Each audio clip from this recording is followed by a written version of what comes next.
کہ امیر حمزہ ایک بہادر، ایک دلیر آدمی جب دین اسلام کے اندر داخل ہو گئے تو جو ہے یہ مسلمانوں کے لیے تسکین قلب کا سامان تھا۔ اس سے پہلے مسلمانوں کے ساتھ جو ہے لوگ تو تھے، ایک تو کم تعداد میں تھے، اور جو ہے قریش مکہ کا خوف بھی ہوتا تھا۔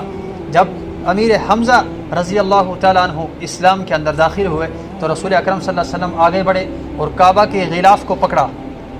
اور اللہ تعالیٰ سے دعا کی، اللہم اعز الاسلام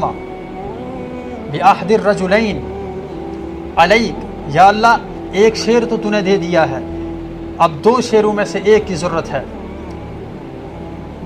عمر ابن الخطاب او عمر ابن حشام،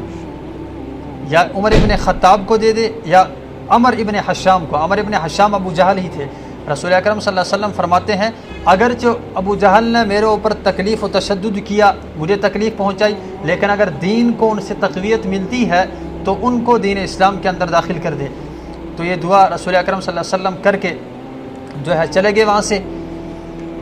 اب جب یہ خبر پھیل گئی کہ امیر حمزہ اسلام کے اندر داخل ہو گئے ہیں، قریش مکہ جو ہے کافی پریشان ہو گئے، ان کے لیے کافی پریشانی کا جو ہے ایک رکاوٹ راستے میں بن گئی کہ امیر حمزہ جیسا دلیر اور بہادر آدمی دین اسلام کے اندر داخل ہو گیا۔ پہلے وہ یہ سمجھتے تھے کہ یہ کمی لوگ ہیں تو یہ کچھ کر نہیں سکیں گے، لیکن جب انہوں نے دیکھا کہ ایسے آدمی بھی ان کے ساتھ کھڑا ہو گئے ہیں، دین اسلام کے اندر داخل ہو گئے ہیں، تو ان کے لیے کافی پریشانیاں جو ہے بڑھ گئی۔ تو وہ مشورے کرنے لگے، پلاننگ کرنے لگے کہ اب ان کو کیسے ختم کیا جائے۔ تو رسول اکرم صلی اللہ علیہ وسلم کا نعوذ باللہ قتل کرنے کا منصوبہ بھی بنایا، لیکن 26 سال کا نوجوان بہادر عمر ابن خطاب یہ اپنے گھر کے اندر ہی بڑے غصے میں اپنے دل میں یہ خیال کر رہا ہے کہ آج تو ان کو ختم کرنا ہی ہے، اور پھر یہ بھی سوچتے ہیں کہ اس کام کو کون جو ہے انجام دے گا۔ تو اپنے دل میں یہ خیال آیا کہ اس کام کو میں ہی کرتا ہوں۔ دوپہر کا وقت، سخت گرمی، لوگ اتنی گرمی کے لوگ دیواروں کے سائے سے چل رہے ہیں، لیکن یہ بہادر ہاتھی کی طرح مست چلتا ہوا چلا گیا، اور کس ارادے سے چلا کہ آج دین اسلام کا چراغ کو جو ہے بجھانے کے ارادے سے چلا کہ آج اس کام کو میں انجام دے کے رہوں گا، بار بار کی یہ پریشانی نہ رہے کہ آج میں اس کو ختم ہی کر دوں گا۔ جب اس ارادے سے چلے، گھر سے نکلے، تو راستے میں نعیم بن عبداللہ ملتے ہیں۔ وہ اسلام لا چکے تھے، اسلام کے اندر داخل ہو چکے تھے، لیکن انہوں نے ابھی تک ظاہر نہیں کیا تھا۔ انہوں نے دیکھا کہ حضرت عمر جو ہے وہاں سے آ رہے ہیں، لیکن ان کی آنکھوں میں جو ہے نشہ اترا ہوا ہے، غصہ آیا ہے خطرناک۔ تو وہ سمجھ گئے کہ معاملہ کیا ہے۔ وہ اس چیز کو سمجھ کے جب انہوں نے دیکھا عمر بن خطاب آ رہے ہیں تو کہا کہ عمر کہاں کا ارادہ ہے؟ تو انہوں نے کہا، عمر کو پتہ نہیں تھا کہ اسلام کے اندر داخل ہے۔ عمر نے کہا کہ آج میں دین اسلام کا چراغ جو ہے بجھانے جا رہا ہوں۔ تو مسکرائے، نعیم بن عبداللہ مسکرائے اور کہا کہ پہلے اپنی گھر کی خبر تو لو۔ تو ایک دم سے گھبرائے، ایک دم سے بڑا غصہ آیا کہ میرے گھر کو کیا ہوا ہے؟ کہا آپ کی بہن جو ہے جس کو آپ قتل کرنے جا رہے ہو، آپ کی بہن تو اس کی غلام بن چکی ہے، آپ کے بہنوئی تو اس کے جو ہے نوکر بن چکے ہیں۔ بڑا غصہ آیا، ایک دم سے وہ جو ہے غصہ وہاں منتقل ہو گیا، اپنی بہن کے گھر کی طرف چلے گئے۔ جب گھر کے سامنے پہنچے، دروازے کے سامنے اندر سے قرآن کریم کے پڑھنے کی آواز آ رہی ہے۔ دروازہ کھٹکھٹایا زور سے، جب اندر کے پہلے ہی بہنوئی کو مارنا شروع کر دیا، اتنا مارا، بہن بچانے آئی ان کو بھی اتنا مارا کہ ان سے خون اترنے لگا۔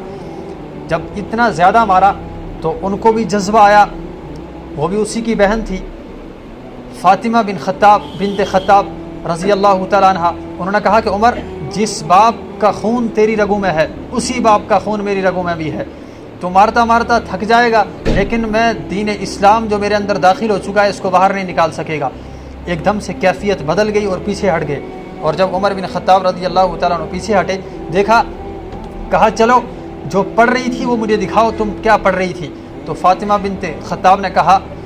کہ آپ ناپاک ہو، پہلے غسل کر کے آ جاؤ، پاک ہو کے آ جاؤ۔ عمر رضی اللہ تعالیٰ عنہ جاتے ہیں، غسل کر کے آتے ہیں تو پڑھتے ہیں، قرآن کریم کو کھولتے ہیں، تاہا ما انزلنا علیک القرآن لتشقی، پڑھتے جاتے ہیں، اور کہ اس آیت کریمہ میں فرمایا کہ محبوب کہ ہم نے آپ کے لیے، آپ کے اوپر قرآن کریم اس لیے نازل نہیں کیا کہ تم تکلیف و پریشانی اٹھاؤ، یہ اس لیے کہ جب رسول اکرم صلی اللہ علیہ وسلم نے پہلے دین کی دعوت دینی شروع کی، رسول اکرم صلی اللہ علیہ وسلم پوری رات کو جاگتے تھے، پھر قرآن کریم کی آیت نازل ہوئی کہ اتنا زیادہ تکلیف اٹھانے کی کوئی پریشانی اور مصیبت نہیں ہے، اتنی زیادہ تکلیف اٹھانے کی کوئی ضرورت نہیں ہے آپ کو۔ تو پھر جب وہ آیتیں پڑھتے ہیں عمر بن خطاب رضی اللہ تعالیٰ عنہ تو ان کی آنکھوں سے آنسو ٹپکتے ہیں، ایک دم سے کیفیت بدل گئی، لیکن تلوار جیسے وہاں سے نکال کے آئے تھے اپنے میان سے سجا کے آئے تھے اسی طرح تلوار ابھی بھی باہر ہے، اور کہا کہ جس محمد کی در کے آپ غلام ہو کیا میں اس کی در کا غلام کبھی بن سکتا ہوں؟ تو فاطمہ بنت خطاب رضی اللہ تعالیٰ عنہ نے کہا کہ ضرور، کیوں نہیں۔ لیکن اس وقت رسول اکرم صلی اللہ علیہ وسلم اور آپ کے ساتھی ہوتے تھے دار ارکم میں، یہ حضرت ارکم رضی اللہ تعالیٰ عنہ کا گھر ہے، چھوٹا سا درسگاہ تھا، اس وقت دین اسلام کا کام ہوتا تھا چھپ چھپ کے، لیکن اسی کے گھر کے اندر جب دیکھا انہوں نے حضرت عمر رضی اللہ تعالیٰ عنہ کو ساتھ لیا، اور جب وہاں پہنچنے لگے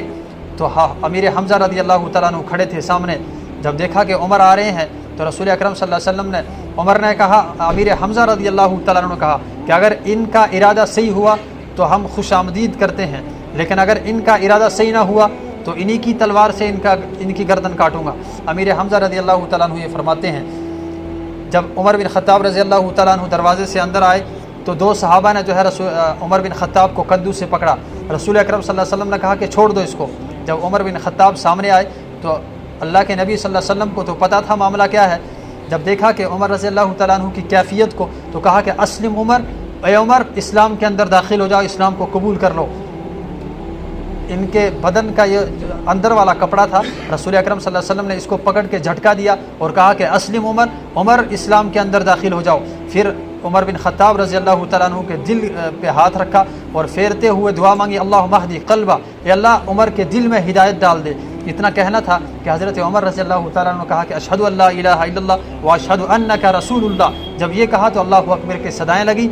اتنے زور سے اللہ اکبر کی صدائیں لگی کہ مکہ کی ساری گلیاں گونج اٹھی۔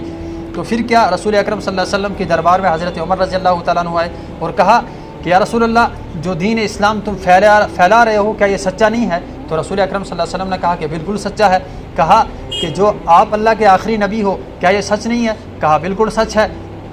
کہا پھر آپ چھپ کر یہ کام کیوں کر رہے ہو؟ رسول اکرم صلی اللہ علیہ وسلم نے کہا کہ ابھی سے سامنے جا کے کھلم کھلا کرنا کام یہ کافی مشکل تھا، ہمارے ساتھ جو ہے ہماری تعداد بھی کافی کم ہے، اس لیے جو ہے، لیکن حضرت عمر رضی اللہ تعالیٰ نے کہا کہ اب سے یہ کام کھلم کھلا نہیں ہوگا، اب علی الاعلان یہ کام کیا جائے گا۔ تو کیا ہوا، امیر حمزہ رضی اللہ تعالیٰ عنہ ایک صف کو سنبھالتے ہیں، دوسری صف کو حضرت عمر رضی اللہ تعالیٰ عنہ سنبھالتے ہیں، اور بیچ میں رسول اکرم صلی اللہ علیہ وسلم ہے، اور حضرت عمر رضی اللہ تعالیٰ عنہ نے کہا کہ آج ہم کعبۃ اللہ کے اندر جا کے جو ہے نماز ادا کریں گے، آج چھپ کر کوئی کام نہیں ہوگا۔ تو جب یہ آگے چلے تو لوگوں کو پتہ چل گیا کہ حضرت عمر رضی اللہ تعالیٰ عنہ بھی جو ہے ایمان کے اندر داخل ہو گئے ہیں۔ حضرت عمر رضی اللہ تعالیٰ عنہ سے پہلے جو بھی بندہ اسلام کے اندر داخل ہوتا اس کو کافی ساری تکلیفیں دی جاتی، کافی سارا جو ہے مصیبتوں کا سامنا کرنا پڑتا، قریش مکہ اس کو بہت تشدد کا ذریعہ بناتے۔ لیکن حضرت عمر رضی اللہ تعالیٰ عنہ نے جب اسلام قبول کیا، 26 سال کی عمر ہے، خود جا کے ہر ایک کے گھر پہ کہا کہ اس سے پہلے جو کوئی مسلمان ہوا آپ نے ان کو کافی ساری تکلیفیں دی، لیکن آج عمر بن خطاب رضی اللہ تعالیٰ عنہ اپنے بارے میں کہہ رہے ہیں کہ میں محمد کا غلام ہوں۔ جس کو بھی اپنی بیوی کو بیوہ کرنا ہے، اپنے بچوں کو یتیم کرنا ہے، اپنے والدین کی کمر کو جھکانا ہے، وہ آئے سب سے پہلے عمر کا مقابلہ کرے۔ تو کسی کی ضرورت نہیں تھی جو حضرت عمر رضی اللہ تعالیٰ عنہ کا مقابلہ کرتے۔ تو پھر جو ہے یہ کام بڑھتا گیا، اللہ تعالیٰ نے تو اس کو سر بلند کرنا تھا۔ حضرت عمر رضی اللہ تعالیٰ عنہ نے پھر یہ، لیکن سخت مزاج کے تھے۔ حضرت عمر رضی اللہ تعالیٰ عنہ کے بارے میں کہا جاتا ہے جس گلی سے گزرتے تھے شیطان اپنا راستہ بدل لیتا تھا۔ ایک شخص آئے رسول اکرم صلی اللہ علیہ وسلم کی خدمت میں، آپ صلی اللہ علیہ وسلم سے فیصلہ کروانے، رسول اکرم صلی اللہ علیہ وسلم نے فیصلہ کیا، انہوں نے منظور نہیں کیا۔ اسی حالت میں حضرت عمر رضی اللہ تعالیٰ عنہ کے دربار میں گئے، لیکن رسول اکرم صلی اللہ علیہ وسلم جب حضرت عمر رضی اللہ تعالیٰ عنہ کے دربار میں گئے، حضرت عمر نے کہا کہ آپ کا فیصلہ رسول اکرم صلی اللہ علیہ وسلم نے نہیں کیا، کہا کیا لیکن وہ مجھے منظور نہیں ہے۔ تو جب یہ کہا تو انہوں نے سیدھے اس کی گردن کاٹ دی، تو کہا کہ جو رسول اکرم صلی اللہ علیہ وسلم کا فیصلہ منظور نہ کرے، میری دربار میں ان کا فیصلہ یہی ہے۔ اتنے سخت مزاج تھے، ہر کوئی ان سے گھبراہٹ کھاتا تھا، ہر کوئی ان سے ڈرتا تھا۔ تو حضرت عمر رضی اللہ تعالیٰ عنہ نے اس کے بعد جب خلافت کے تخت پہ بیٹھے، حضرت عمر رضی اللہ تعالیٰ عنہ جب خلافت کے تخت پہ بیٹھے تو پہلے ہی جو ہے تخت پہ چڑھ کے خطبہ دیا، پہلا خطبہ یہی دیا کہ لوگوں سن لو، آج سے پہلے میں سخت مزاج اس لیے تھا،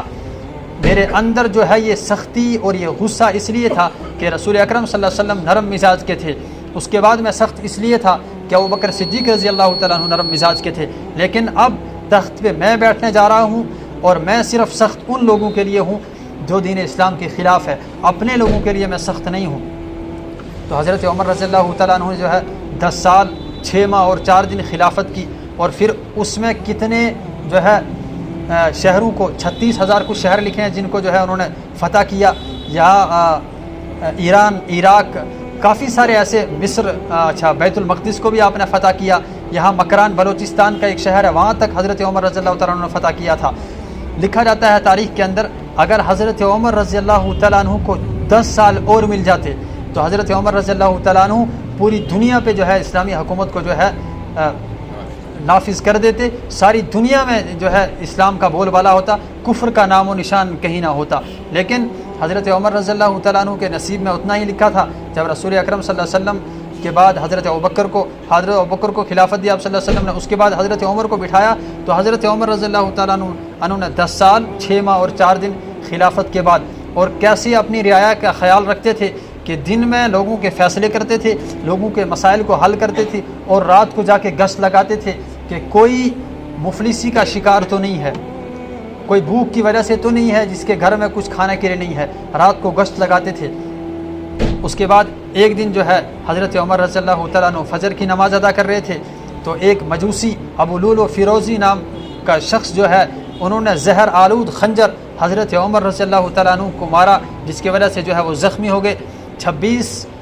جو ہے ذیقعدہ کے فجر میں ان کو زخمی کیا، اور 1 محرم الحرام کو جو ہے حضرت عمر رضی اللہ تعالیٰ عنہ اس دنیا سے چل بسے۔